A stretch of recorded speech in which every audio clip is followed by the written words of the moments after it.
I'm live on Facebook as well. How to get more out of today, guys. I'm talking about lists today, to-do lists in particular. Do you use to-do lists or do you not use to-do lists? I've got my thoughts on that, and really I guess it's up to the individual what you do and what works best for you.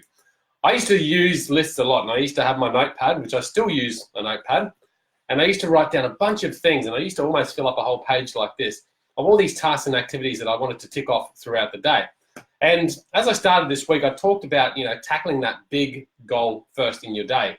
But what I had by going by to-do list was I was just really ticking and flicking all these little tasks and activities that might have been important, might have been necessary, but certainly weren't taking me towards my bigger goals quickly. They were just filling my day with clutter.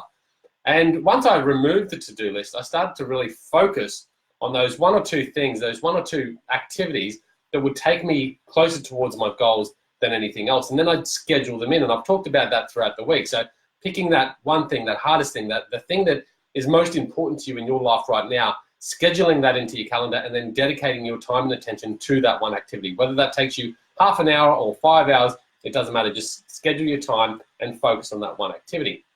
To-do lists, I believe there are a couple of problems with them.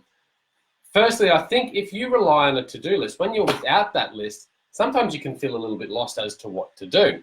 So I think that's a really good reason not to use them.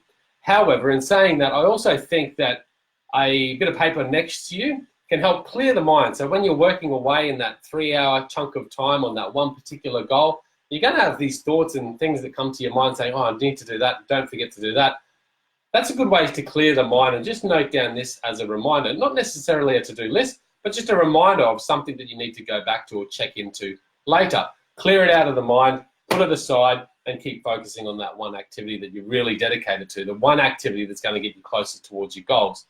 So that's the reason why I think maybe having a notepad beside you is a good reason. And if you call that a to-do list, that's fine. I almost use it as just a reminder of what I don't want to forget to do.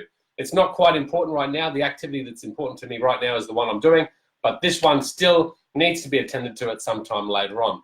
I find that's a better way to go about your day, and I find that by doing this, you'll be able to improve the productivity and effectiveness of your day. You'll be able to get more out of your day today. So if you use a to-do list, that's fine. I would suggest not using a to-do list. I would use it more as a reminder list, and then focusing on those big activities, that 1, 2, or 3 activities that if you attend yourself to as much as you can today, you're going to feel better off at the end of the day as well. Guys, that's my thoughts on to-do lists and lists in general. Let me know your thoughts. Would love to hear from you. Leave your comments below. Also, guys, this is recorded on the Hidden Why podcast. Fantastic interviews coming out there every week. Check it out at thehiddenwhy.com. Talk soon. Cheers.